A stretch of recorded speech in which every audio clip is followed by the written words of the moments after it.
Have you ever noticed how some people talk endlessly about what they're going to do, while others simply do it? Have you ever wondered why the loudest dreamers often accomplish the least, while the quietest ones build empires without saying a word? There's a reason for this, a reason that took one man 37 years to understand. His name was Thomas, and he was a man full of beautiful intentions. Every January 1st, he would wake up with fire in his eyes and a list of resolutions longer than his arm. He was going to learn Spanish.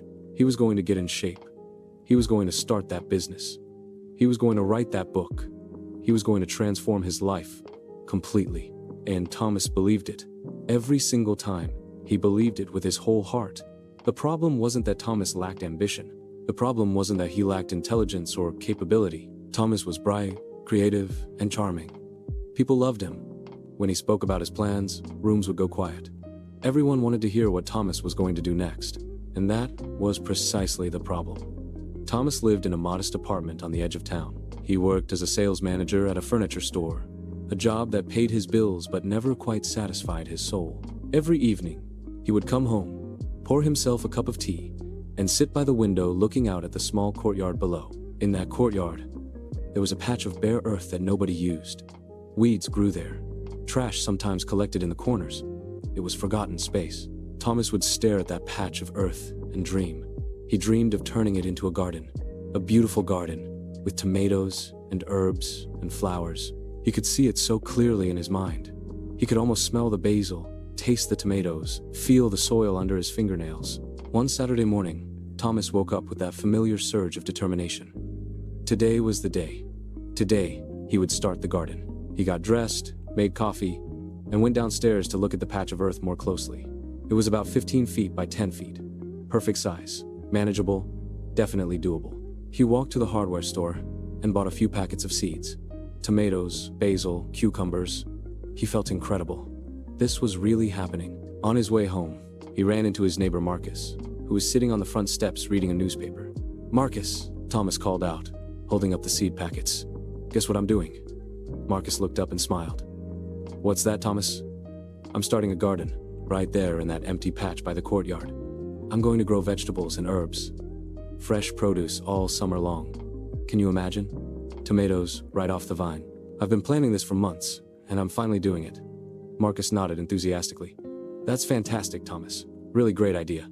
We could definitely use some life in that dead space." "I know, right? I've been researching the best techniques. I'm going to do companion planting, where certain plants help each other grow. The basil will keep pests away from the tomatoes. The cucumbers will provide ground cover. It's all connected. It's going to be amazing." They talked for 20 minutes. Thomas explained every detail of his vision. The layout, the watering schedule, how he'd build small trellises for climbing plants. Marcus listened patiently, nodding and offering encouragement. When Thomas finally went back upstairs, he felt wonderful, validated, seen, important. The garden felt real now that he'd shared it with someone. He put the seed packets on his kitchen counter and told himself he'd start planting tomorrow. Today had been productive enough. He bought the seeds. He'd made the plan. He'd told someone about it. That was progress. Tomorrow came. Thomas woke up late. He had some errands to run. The planting could wait until the afternoon. In the afternoon, it started raining. By evening, he was tired. He'd plant next weekend. Next weekend, he ran into his colleague Sarah at the coffee shop. "Sarah, I'm starting a garden," he announced before she could even say hello. "Fresh vegetables, herbs, the whole thing. I bought all the seeds. It's going to completely transform that dead space in our courtyard." Sarah's eyes lit up. "Oh my God, Thomas, that's so cool. I've always wanted to grow my own food. Are you doing organic?" "Absolutely. No pesticides, no chemicals, just pure, natural growing. I've been reading about permaculture principles, working with nature instead of against it." They talked for 30 minutes about composting techniques and heirloom varieties and the benefits of growing your own food. Thomas left the coffee shop feeling energized. The garden felt more real than ever, but he still hadn't planted a single seed. This pattern repeated itself for 3 months. Thomas told his mother about the garden. He told his gym buddies. He told the woman he went on 2 dates with. He told his boss. He told the barista at his regular coffee spot. Each time, the conversation gave him a rush. People were impressed. They asked questions. They told him they wished they could do something like that. They called him ambitious and creative. And each time, Thomas walked away feeling like he'd accomplished something. His brain rewarded him with dopamine, the same chemical it would have released if he'd actually planted the garden. The anticipation felt almost as good as the achievement, maybe better, because it required no actual work. The seed packets sat on his kitchen counter, gathering dust. By June, Thomas had nearly forgotten about the garden. Not consciously, but in that quiet way we forget about things we never actually started. The packets were still there, but they'd become part of the background, just another object in his apartment, just another abandoned dream. Then, one Saturday afternoon, Thomas looked out his window and saw something that stopped him cold. The patch of earth in the courtyard was no longer bare.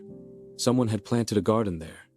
Tomato plants stood in neat rows, herb bushes clustered near the edge, small cucumber vines climbed a simple wooden frame. Thomas felt his chest tighten. Who had done this? This was his idea. His garden. He'd told everyone about it. He went downstairs and found an older man kneeling in the dirt, gently tying a tomato plant to a small stake. Thomas had seen this man around the building but had never spoken to him. He lived alone on the first floor, always quiet, always polite. Thomas didn't even know his name. "Excuse me," Thomas said, trying to keep his voice friendly. "Did you plant this garden?" The old man looked up. His face was weathered and kind. He had soil under his fingernails and a peaceful expression in his eyes. "I did," he said simply. "Oh," Thomas didn't know what to say. "That's great. It looks really good." "Thank you." The man went back to his work. Thomas stood there awkwardly. He wanted to say something. He wanted to mention that he'd been planning to do this exact thing, that he bought seeds, that this had been his idea first, but something stopped him. Maybe it was the quiet dignity in the way the old man worked. Maybe it was shame. "I'm Thomas," he finally said. "I live upstairs." "I'm William," the man replied, not looking up from his work. "How long have you been working on this?" "About 2 months." 2 months. Thomas had spent 3 months talking about starting a garden. William had spent 2 months actually growing one. "Did you tell anyone you were doing this?" Thomas asked. "No," William looked up. He studied Thomas for a moment, as if deciding whether to share something important. "No," he said quietly. "I didn't tell anyone." "Why not?" William sat back on his heels and brushed dirt from his hands. "Because talking about planting and actually planting are 2 different things. Talking uses energy. Planting uses energy. I only have so much energy. I decided to put mine into the planting." Those words hit Thomas like cold water. He stood there, unable to respond. William went back to his work, and after a moment, Thomas walked away. That night, Thomas couldn't sleep. He kept thinking about the seed packets on his counter, about all the people he'd told, about how good it had felt to announce his plans, and how empty he felt now. He thought about William, working alone in the courtyard, telling no one, just quietly transforming dead earth into living abundance. He thought about all the other times this had happened. The online course he'd bought and never finished, but told everyone he was taking. The morning running routine he'd announced to his friends and abandoned after 4 days. The novel he'd been working on for 5 years, that existed only in conversations, never on paper. Thomas realized something painful that night. He realized that he'd been living in a performance of ambition rather than an actual ambition. He'd been addicted to the applause that came from announcing intentions, and that addiction had robbed him of the discipline to follow through. He was 37 years old, and he had nothing to show for his dreams except stories about what he was going to do. The next morning, Thomas went downstairs early. William was already in the garden, checking the soil moisture around the cucumber plants. The morning light made everything look golden and possible. "William," Thomas said quietly, "can I ask you something?" William straightened up and waited. "Why does talking about something make it harder to do it?" William smiled slightly, as if he'd been waiting for this question. "Sit down," he said, gesturing to a nearby bench. Thomas sat. William settled beside him, his hands still covered in morning dew and soil. "When you tell people about something you're going to do," William began, "your mind gets confused. It thinks you've already done part of the work. The words feel like action, but they're not. They're just words. Your brain celebrates the announcement like it's an achievement. You get praise. You get attention. You get that good feeling. And then, when it's time to actually do the hard work, you have nothing left. You already spent your motivation on the talking." Thomas nodded slowly. This made sense. This made terrible, perfect sense. "Let me show you something," William said. He reached into his pocket and pulled out a sunflower seed. He held it up between his thumb and forefinger. This seed contains everything needed to become a sunflower. The blueprint, the energy, the potential. But what happens if I keep taking it out of my pocket to show people? If I keep telling everyone, look at my sunflower seed. I'm going to plant a beautiful sunflower. What happens to the seed? It stays a seed, Thomas said. Exactly. It stays a seed. Now watch. William knelt down and used his finger to make a small hole in the soil. He placed the seed inside and covered it gently. Now what happens? It grows. But you can't see it yet, can you? The growth is happening in darkness, in silence, underground. No one knows it's there except me. I'm not getting any praise for it. No one is telling me how ambitious I am, or how great my sunflower is going to be. I'm just here, watering the soil, having faith, waiting. This is where most people fail. They can't stand the silence. They can't stand the invisibility of the early work. They need the applause, so they go tell people about the seed instead of planting it. Thomas felt something crack open inside him. It was recognition. Painful recognition. I've been that person, he said quietly. I've been showing everyone my seeds and wondering why nothing grows. William looked at him with compassion. Most people are. It's not your fault. We live in a world that rewards performance. Social media, networking events, elevator pitches. Everyone wants you to announce yourself, brand yourself, tell your story. But the old way still works better. The way of silence. The way of putting your head down and doing the work where nobody can see, until one day they look up and there's a garden where there used to be nothing. They sat in silence for a while. Thomas watched the sunlight move across the tomato plants. He could hear birds. He could smell the earth. Everything felt suddenly very real and very possible. Can I help you with the garden? Thomas asked. William smiled. I'd like that. But I have one condition. What's that? Don't tell anyone you're doing it. Not your friends, not your family, not the people in this building. Just come down here and work. Let the garden speak for itself when it's ready. Thomas felt resistance rise in his chest. Don't tell anyone? How would people know he was changing? How would they know he was finally following through on something? But then he remembered the seed packets on his counter, the dust on them, the shame he felt. He remembered that William's garden existed because William had worked in silence, and his own garden didn't exist because he'd worked in conversation. Okay, Thomas said. I won't tell anyone. They shook hands. And that's how it began. Thomas started coming to the garden every morning at 6 o'clock, before work. At first, William taught him the basics. How to tell if soil is too dry or too wet. How to spot pest damage. How to prune tomato plants to encourage fruit production. Thomas learned to work with his hands. He learned to be patient. He learned that growth happens slowly, incrementally, invisibly. The urge to tell people was almost unbearable at first. At work, when colleagues asked about his weekend, he wanted to say, I'm working on a garden. When his mother called and asked what was new, he wanted to share this thing he was finally, actually doing. When he went on dates, he wanted to mention this new hobby that made him feel purposeful and grounded. But he didn't. He kept his promise to William. He kept his promise to himself. Instead of talking, he worked. Every morning, 6 o'clock, in the courtyard. Some mornings it rained and he worked anyway. Some mornings he was tired and he worked anyway. Some mornings nothing seemed to be happening. No visible growth, no dramatic changes, and he worked anyway. William rarely spoke while they worked. Sometimes they would spend an entire hour together in silence, just moving through the rows, tending to the plants. At first, this silence made Thomas uncomfortable. He was used to filling space with words. But gradually, he began to appreciate it. In the silence, he could hear himself think. In the silence, he could feel the difference between real progress and performed progress. After 3 weeks, something remarkable happened. Thomas noticed small green tomatoes forming on the plants. They were tiny, hard, pale green. But they were real. He had helped create them. Not with words, not with announcements. With his actual hands, his actual time, his actual consistency, he felt something he hadn't felt in years. Pride. Not the shallow, quick-fading pride of impressing someone with his plans. This was different. This was deeper. This was pride rooted in evidence. He could touch these tomatoes. They existed outside of his mind, outside of his words. That evening, he went to his apartment and looked at himself in the mirror.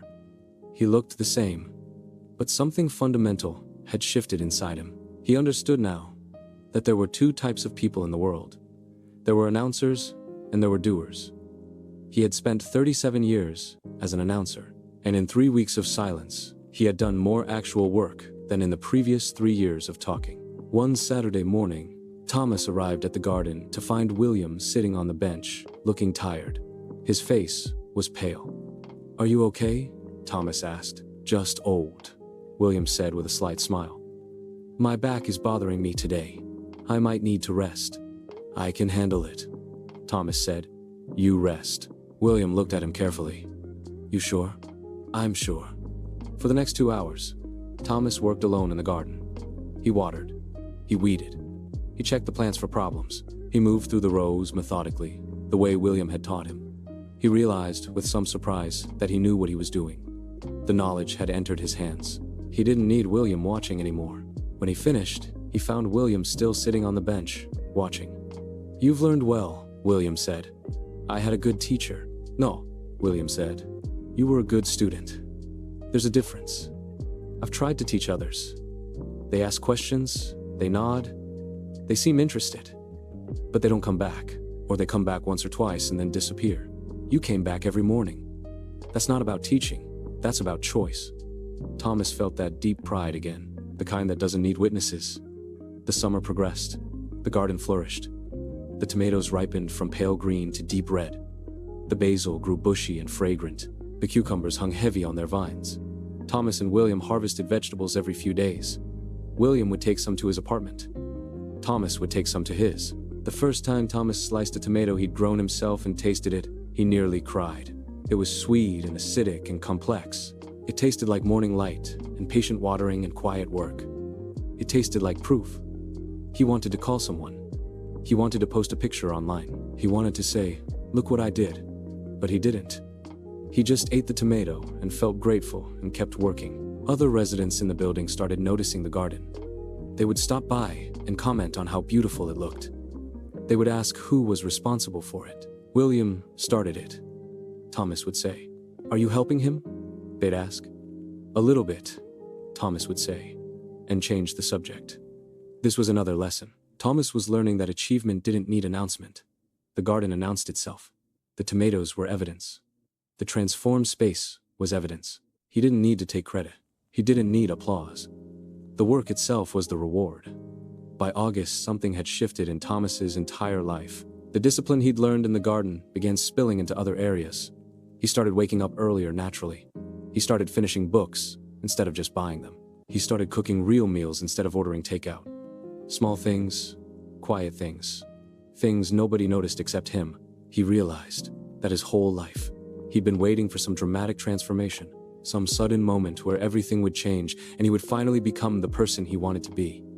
But that's not how it worked. Change was happening now, in these small morning routines, in these quiet choices, in this consistent showing up. One morning, in early September, Thomas arrived at the garden and found William sitting on the bench with a serious expression. "I need to tell you something," William said. Thomas sat down beside him, worried. "I'm moving," William said. "My daughter lives across the country. She's been asking me to come live near her family. I've been putting it off, but I think it's time. I'm getting older. I should be near family." Thomas felt a sudden sadness. "When are you leaving?" "End of the month." They sat in silence for a while. Thomas looked at the garden they built together. He tried to imagine it without William. He tried to imagine the mornings without William's quiet presence, without his steady wisdom. "What will happen to the garden?" Thomas asked. William turned to look at him. "That's up to you." "Me? You know everything I know now. You know how to care for it. You know how to prepare it for winter. You know how to plan for next spring. The question is, will you keep coming? Will you keep doing the work when I'm not here to see it?" Thomas understood what William was really asking. This was the final test. Could Thomas maintain discipline without a witness? Could he keep working in silence even when there was nobody to notice, nobody to acknowledge, nobody to know? "I'll keep coming," Thomas said. William smiled. "I believe you." William moved away on a cool morning in late September. Thomas helped him pack his car. They didn't say much. William wasn't a man of sentimental speeches. Before he got in his car, he turned to Thomas and said simply, "Remember, the work is the thing, not the talking about the work." Thomas nodded. "I'll remember." He watched William's car disappear down the street. Then, he went to the garden and got to work preparing it for autumn. That first week without William was harder than Thomas expected. Not because the work was difficult. He knew what to do, but because there was nobody to see him doing it. Before, even though they rarely spoke, William's presence had been a kind of quiet accountability. Now Thomas was truly alone with his commitment. He kept coming anyway, 6 in the morning, every day. He prepared the beds for winter. He planted cold weather crops. He composted the summer plants. He worked methodically, following everything William had taught him. Something interesting began to happen. Without William there, the garden became entirely Thomas's responsibility. And with that responsibility came ownership. This wasn't William's garden that Thomas helped with anymore. This was Thomas's garden, his creation, his daily practice, his proof. The other residents noticed. A woman named Helen, who lived on the second floor, started stopping by in the mornings to watch him work. "I see you here every single morning," she said one day. "That's impressive dedication." Thomas just smiled and kept working. He didn't explain. He didn't tell the story of William or share his philosophy about silence. He just worked. "Would you teach me?" Helen asked. Thomas looked up, surprised. "Teach you what?" "How to garden. How to grow things. I've always wanted to learn, but I've never known where to start." Thomas thought about William, about how William had taught him not just gardening, but a whole different way of living, about how William had made him prove his commitment through consistent action before sharing deeper lessons. "Come by tomorrow morning if you want," Thomas said. 6 o'clock. "Bring gloves." Helen showed up the next morning. Thomas handed her a small hand spade and showed her how to turn compost into the soil. They worked in silence for a while. Helen asked occasional questions. Thomas gave short, practical answers. No philosophy. No big speeches about the power of silence or the danger of announcement. Just sample instruction. Helen came back the next morning, and the morning after that. By the end of the week, she was showing up without being invited. After 2 weeks, she stopped talking about what she was going to plant next season and just focused on the work in front of her. Thomas watched this transformation with quiet satisfaction. He was teaching the way William had taught. Through example, through consistent presence, through letting the work speak. By October, the morning garden crew had grown to 4 people. Helen, Marcus from downstairs, a young guy named David who had just moved into the building, and Thomas. They arrived each morning as the sun came up, worked for an hour, and then went about their days. They rarely talked while they worked. The silence had become natural, sacred even. Thomas noticed something profound. This small group of people was accomplishing more together than any of them could have alone. But they weren't planning together, weren't having meetings, weren't making announcements about what they were going to do. They were just showing up and working. The coordination happened naturally, through observation and rhythm rather than through discussion. One morning, Marcus said, "We should expand the garden. There's that other corner of the courtyard that's not being used." The old Thomas would have jumped on this immediately, would have started planning out loud, telling everyone his vision, getting excited about the possibilities. The new Thomas said, "Let's finish preparing this section for winter first. Then we can think about expansion." This was another lesson he'd learned. Finish what you start before announcing what you'll start next. Let your completed projects earn you the right to begin new ones. By November, the garden was prepared for winter. The beds were covered with mulch. The cold weather crops were thriving. The space looked tended and loved. Thomas stood at his apartment window one evening, looking down at it, and felt something he'd never quite felt before. Completion. Not the performance of completion, not the announcement of plans, but actual, tangible, visible completion. He pulled out his phone and almost took a picture to post on social media, almost wrote a caption about consistency and growth and transformation. But then he stopped. He put the phone away. This wasn't for social media. This wasn't for applause. This was for him, and for the small community of morning workers who had discovered that real satisfaction comes from doing, not from telling. Thomas's mother visited in December. She'd never been to his apartment before. When she arrived, Thomas made her tea and they sat by the window. She looked out at the courtyard. "That garden is beautiful," she said. "I've never seen that before." "Is it new?" "It's been there since summer," Thomas said. "Who takes care of it?" "Some of us in the building. We work on it in the mornings." "You?" His mother sounded surprised. "Since when do you garden?" "Since June." His mother studied him carefully. She'd known him 37 years.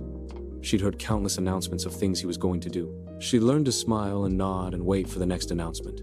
"Why didn't you tell me?" she asked. "I don't know," Thomas said.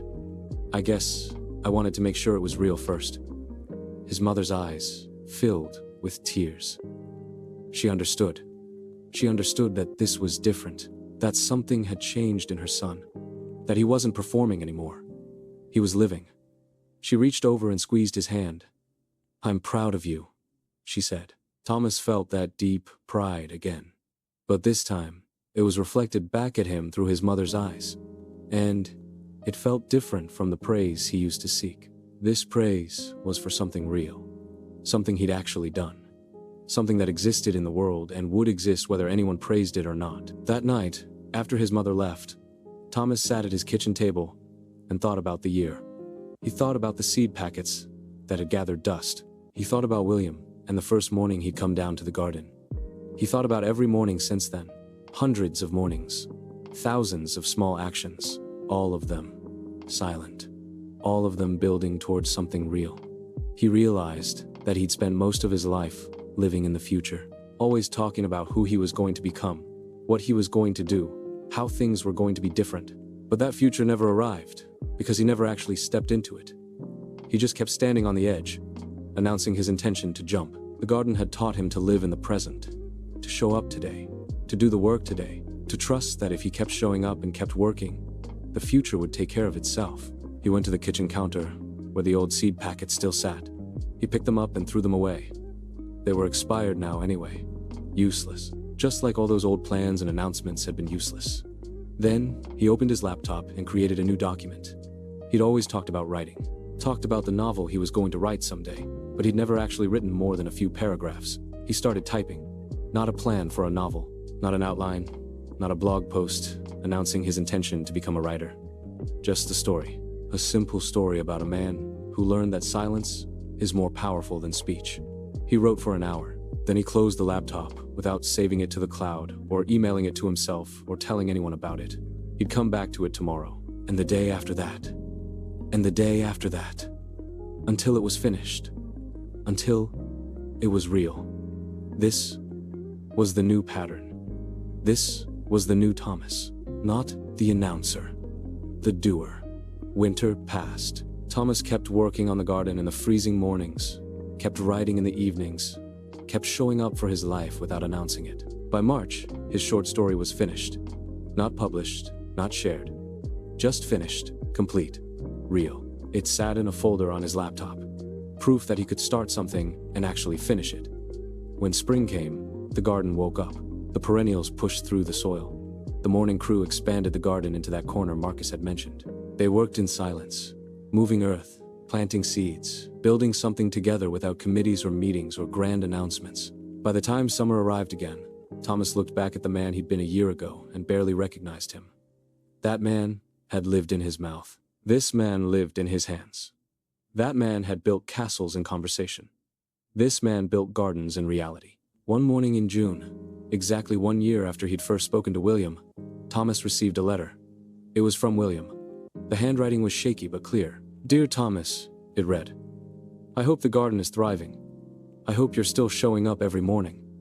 I hope you've learned what I tried to teach you, that the work is sacred, that silence protects your dreams while they're young, that consistency matters more than enthusiasm, that real transformation happens quietly, in small daily choices that nobody sees. I'm proud of you, not for what you said you would do, for what you actually did. Keep working, keep silent, keep growing. William." Thomas folded the letter carefully and put it in his pocket. He went down to the garden where Helen and Marcus and David were already working. He picked up his tools and joined them. The sun was rising. The tomatoes were flowering. The basil smelled like summer morning. Everything was real. Everything was growing. And Thomas worked in silence. 2 years after that first morning with William, Thomas's life looked completely different. Not because of one dramatic change, but because of thousands of small, silent choices compounded over time. The garden had expanded to fill 3 sections of the courtyard. The morning crew had grown to 8 people. They'd become a quiet community, united not by words, but by consistent shared work. But something else had changed too. Something inside Thomas that was harder to see but more important than the garden. He developed what William had called the discipline of silence. He'd learned to hold his dreams close while they were fragile, to protect them from the diluting effect of premature celebration, to let his actions speak instead of his words. The short story he'd written had turned into 3 stories. then 5, then a collection. He'd worked on them quietly, in the evenings, telling no one. Last month, he'd finally submitted the collection to a small literary magazine. Not because he needed validation, but because the work felt complete and ready to exist in the world. They had accepted it. They would publish it in the fall. When Thomas received the acceptance email, he felt joy.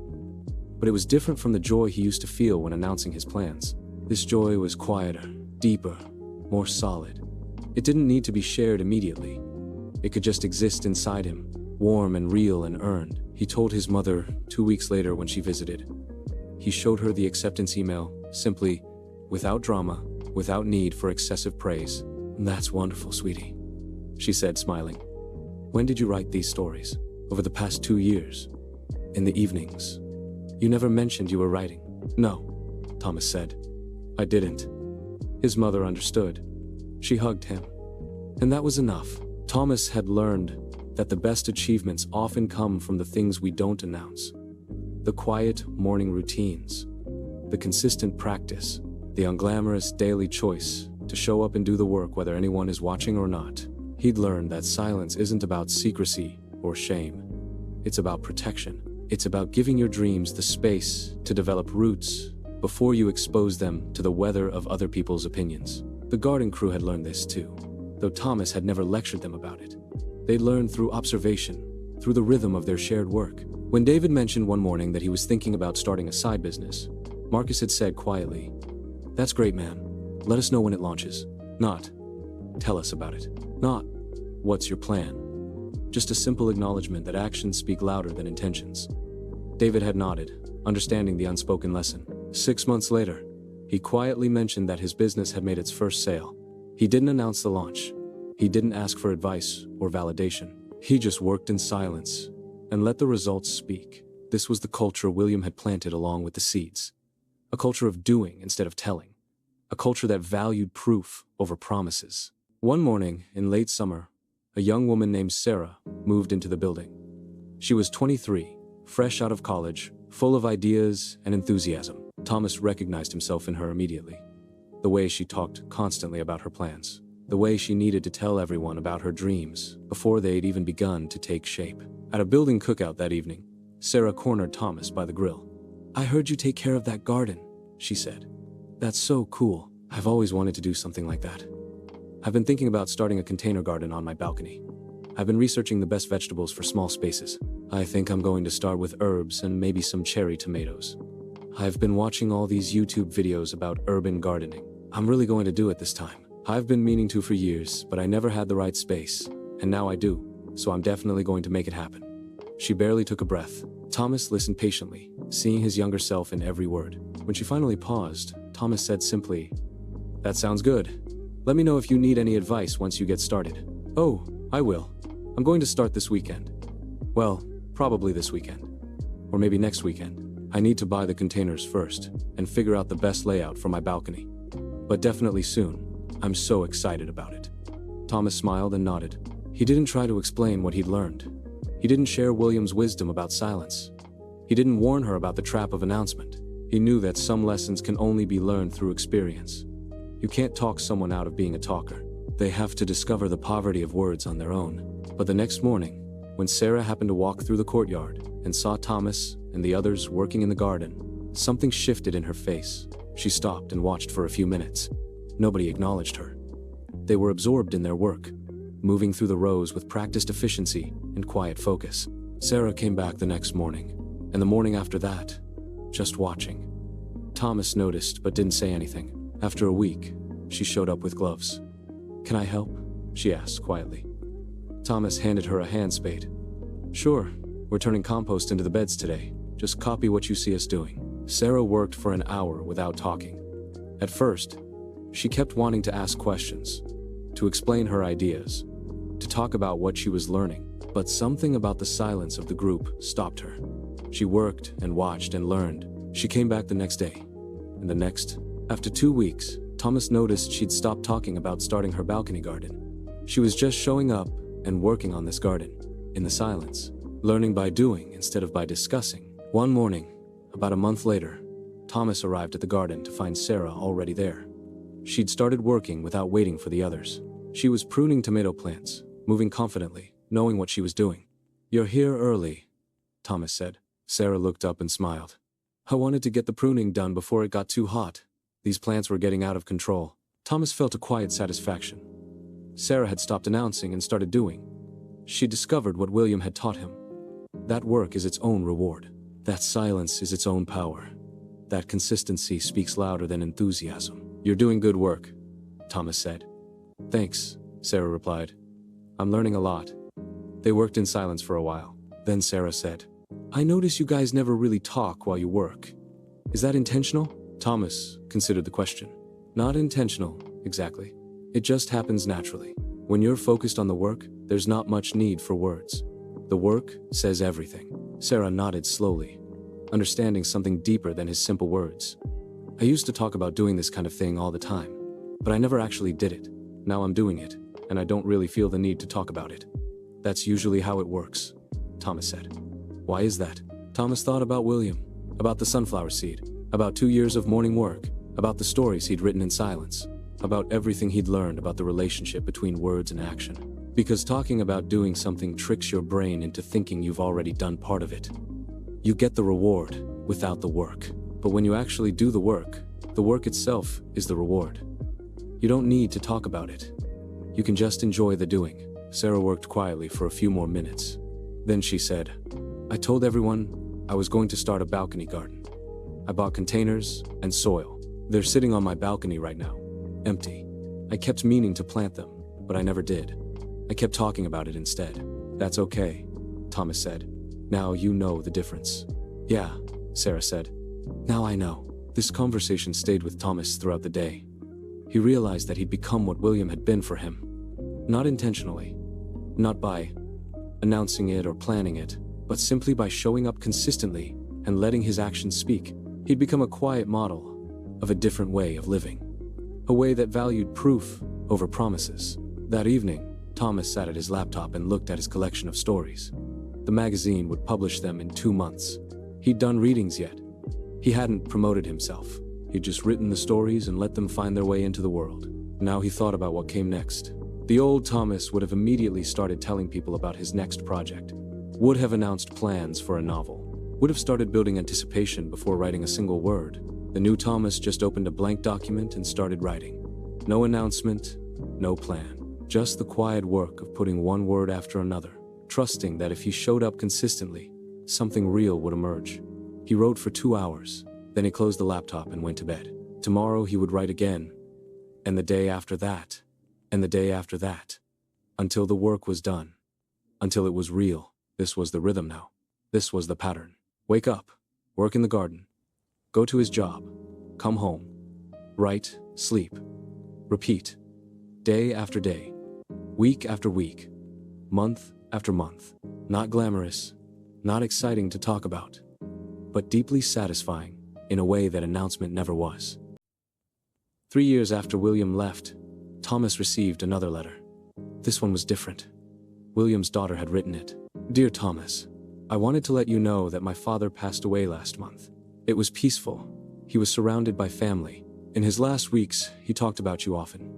He talked about the garden and how proud he was that you kept it going. He talked about how rare it is to find someone who understands the value of silent work. He wanted me to tell you something. He said, tell Thomas that the garden was never about gardening. It was about learning to live with integrity. It was about learning that who you are is defined by what you do consistently when nobody is watching, not by what you say you'll do when everyone is listening. My father considered you one of his greatest students, not because you learned about plants, but because you learned about life. He wanted you to have this." Inside the envelope was a small packet of sunflower seeds, the same kind William had shown him that first morning. Thomas held the packet and cried. Not sad tears exactly, grateful tears. William had given him something no one else ever had. Not advice, not encouragement, not praise, but a living example of how to move through the world with quiet purpose and consistent action. Thomas planted the sunflowers in a special section of the garden. He didn't tell anyone why. He didn't explain the significance. He just planted them in silence and watered them faithfully. By midsummer, they towered over the other plants, their massive yellow heads following the sun across the sky.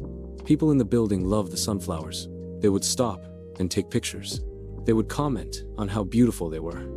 Nobody knew they were a memorial. Nobody knew they represented everything Thomas had learned about the power of silent work. And that was fine. Some things don't need explanation.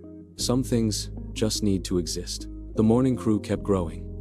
By the third year, there were 12 regular members. They created an informal rotation system. Everyone knew their role. Nobody needed to be managed or reminded. The work happened organically, through observation and rhythm rather than through rules and meetings. One morning, a reporter from the local newspaper came by. She had heard about the community garden and wanted to write a story about it. She asked Thomas for an interview. "Who started this garden?" she asked. "A man named William, who used to live here," Thomas said. "Is he still involved?" "He passed away." "Oh, I'm sorry. So you took over from him?" "I help maintain it. We all do." Thomas gestured to the other people working. "How did you learn to garden?" "William taught me." "What made you keep coming after he left?" Thomas thought about this question. It was a good question, the real question. "Because the work needed doing," he finally said. "And because showing up consistently for something is how you become someone who can be counted on." The reporter wrote all this down. "That's a beautiful philosophy. Did William teach you that too?" "He showed me. There's a difference between teaching and showing."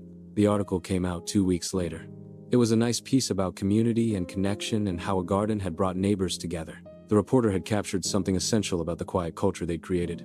But she'd also done something else. She'd listed Thomas as the founder and leader of the garden. When Thomas read this, he felt uncomfortable. He wasn't the founder. William was. And he wasn't the leader. There was no leader. Everyone just showed up and worked. But he knew how journalism worked. Stories need main characters.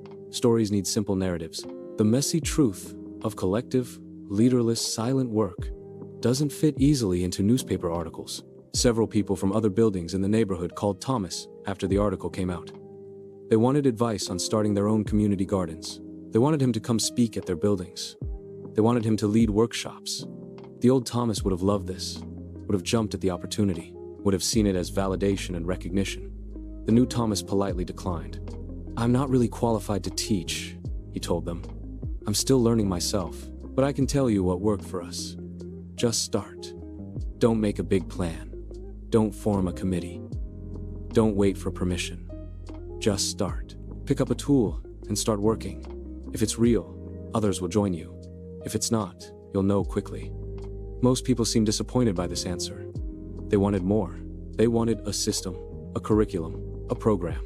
They wanted Thomas to announce a workshop series or start a consulting business. But Thomas understood something they didn't. The power of what they'd created in the courtyard came precisely from its refusal to be systematized or scaled or announced. It came from the quiet, organic, unplanned nature of it. It came from people showing up consistently without need for recognition or structure. You can't bottle that. You can't teach it in a workshop. You can only model it and hope others catch on. Sarah did catch on. By the end of her first year in the garden, she'd stopped talking about her plans almost entirely. She'd become one of the most consistent members of the morning crew. She showed up early. She worked hard. She helped newer members learn the basics without lecturing them. One morning, Thomas watched her teaching a new person how to stake tomato plants. She worked mostly in silence, demonstrating rather than explaining. The new person watched carefully and copied her movements. No lengthy discussion, no theory, just simple, clear demonstration. Thomas felt that quiet satisfaction again. The culture was replicating itself. What William had taught him, he taught to Sarah through example. What Sarah learned from him, she was teaching to others the same way. Silent transfer of wisdom through consistent action. This was how real knowledge moved. Not through announcements or marketing or workshops, but through observation and imitation and consistent presence. This was slower, less scalable, but infinitely more genuine. Thomas's writing continued in the same pattern. His collection was published in the fall to modest success. A few hundred copies sold. Some nice reviews in small literary magazines.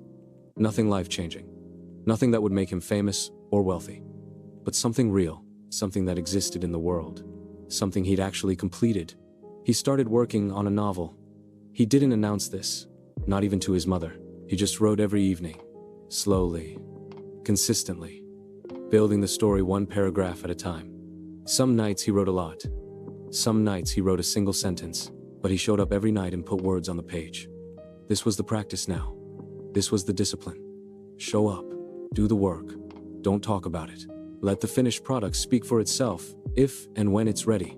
By the 4th year, Thomas had become someone completely different from the man who'd stood in the courtyard with seed packets, telling Marcus about his garden plans. That man had lived in a permanent state of beginning, always starting, never finishing, always announcing, never delivering. This man lived in completion, not because everything he touched turned to gold, but because he'd learned to see things through, to stick with something long enough to actually finish it, to trust the process of slow, consistent work. The garden thrived.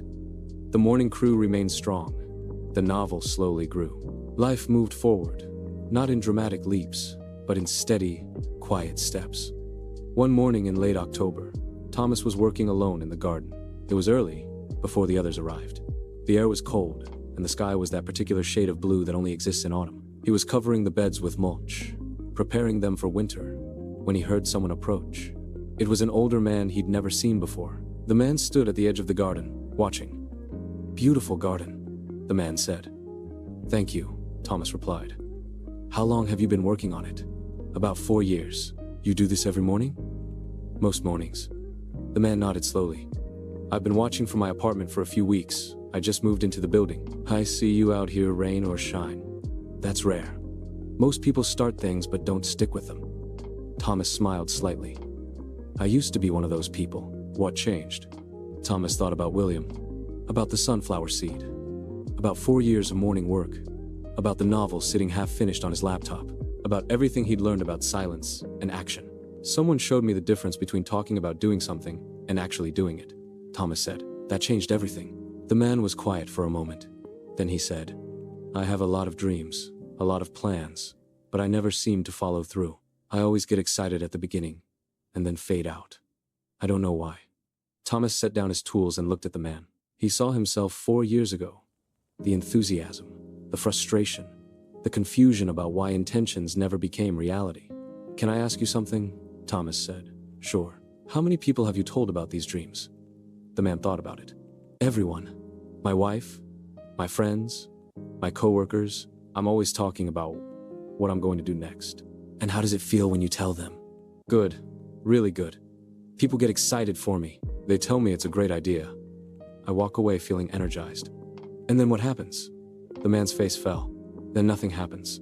I go home feeling like I've already accomplished something, but I haven't. I've just talked." Thomas nodded. "That's exactly what used to happen to me. The talking gave me the reward without the work. My brain couldn't tell the difference. So I kept talking and never doing." "So what did you do?" "I stopped talking. I picked one thing and worked on it in silence. I didn't tell anyone. I just showed up every day and did the work. And slowly, over time, the thing became real." The man looked at the garden, at the neat rows, at the evidence of years of consistent care. "This is what you chose, among other things. But yes, this was one of them." They stood in silence for a while. Thomas could see the man processing this. Could see him weighing whether he could actually commit to silent work. Whether he could give up the drug of announcement for the harder satisfaction of completion. "Would you teach me?" the man finally asked. Thomas smiled. It was the same question Helen had asked 4 years ago. The same question that kept repeating, because the lesson kept needing to be relearned. Because every generation of dreamers had to discover for themselves that silence is power and action is truth. "Come by tomorrow morning if you want," Thomas said. 6 o'clock. Bring gloves." The man nodded. "I'll be here. Just one rule," Thomas added. "What's that?" "Don't tell anyone you're doing it. Just do it. Let the work speak for itself." The man looked uncomfortable. Thomas understood. The urge to announce is strong. The need for validation is real. But so is the poverty it creates. "Okay," the man said finally. "I won't tell anyone." They shook hands. And Thomas knew the cycle would continue. The lesson would be taught again through silent example. The garden would keep growing. The morning crew would keep showing up. The work would continue. Because that's what real things do. They continue. They persist. They grow quietly, while everyone else is talking. Thomas returned to his mulching. The sun was rising higher now. Soon the others would arrive. The work would go on. The seasons would change. Years would pass. And through it all, the garden would remain. Not because anyone announced it, not because anyone promoted it, but because people showed up consistently and